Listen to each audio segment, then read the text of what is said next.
Fertiliser और petroleum तीनों ही subsidies में हमने देखा रैशनलाइजेशन हुआ है। साथ ही साथ जो विकसित भारत जीराम जी नई योजना है उसमें 95,000 प्लस करोड़ का प्रोविज़न और साथ साथ मनरेगा को भी हम लागू करेंगे शायद इस साल के लिए 30,000 करोड़ का वही प्रावधान है। तो इसको आप किस तरह से देखते हैं? मैं उससे पहले एक विचार जो सचिन जी उनसे आगे लेके जाना चाहता हूँ। अब देखिए दो चीज़ बहुत बढ़िया हुई हैं इस बजट में। एक तो 5 यूनिवर्सिटी टाउनशिप्स बन रही। अब क्योंकि मैं स्टैनफोर्ड में पढ़ा हूँ, मैंने सिलिकॉन वैली के साथ वो पूरा गठजोड़ देखा है, मैं सोचता हूँ बहुत अच्छा विचार है।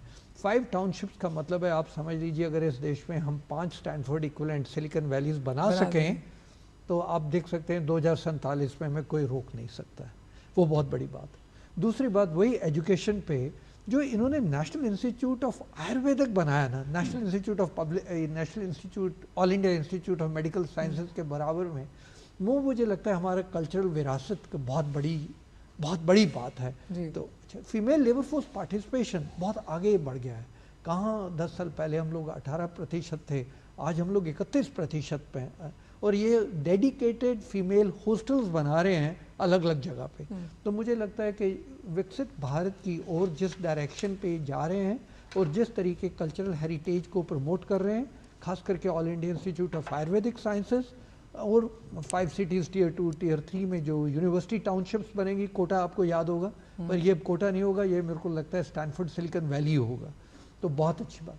अभी आते हैं उस सवाल पे जो आपने रेज़ किया सब्सिडीज़ पे। मुझे लग रहा है कि मेरा ये विचार है कि सब्सिडीज़ की तब ज़रूरत पड़ती है जब ग्रोथ में कहीं कमी हो। अगर आप इतने अच्छे विकास दर पर ग्रो कर रहे हैं, fastest growing economy of the world है, एम्प्लॉयमेंट पे जोर है, एम्प्लॉयमेंट मिल रहा है, फीमेल लेबर फोर्स पार्टिसिपेशन बढ़ रहा है, अनएम्प्लॉयमेंट कम हो गया, अगर कल का इकोनॉमिक सर्वे देखें पॉवर्टी रेशियोज भी कम हो गई हैं, तो उस चीज़ को मद्देनज़र रखते हुए क्या हमें इन सब्सिडीज़ की ज़रूरत है? मुझे लगता है इन सब्सिडीज़ की ज़्यादा ज़रूरत नहीं है। इसके अलावा जिस तरीके पब्लिक डिस्ट्रीब्यूशन सिस्टम के नीचे फूड दिया जा रहा था और जिस तरीके ऑयल प्राइसेस इस टाइम पे कम हो रहे हैं ग्लोबली और एनर्जी की सोर्सेज पे काफ़ी ठीक चल रहा है, तो मुझे फिर लगता है कि वो पेट्रोलियम सब्सिडी की भी उतनी ज़्यादा ज़रूरत नहीं है। अब बात आ गई मनरेगा और जी राम जी की।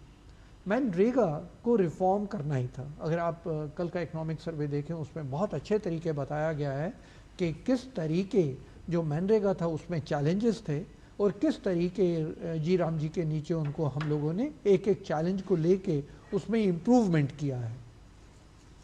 रूरल एम्प्लॉयमेंट में ज़रूरी है कि कुछ प्रोविज़न किया जाए, क्योंकि रूरल में मैकेनाइजेशन हो रही है।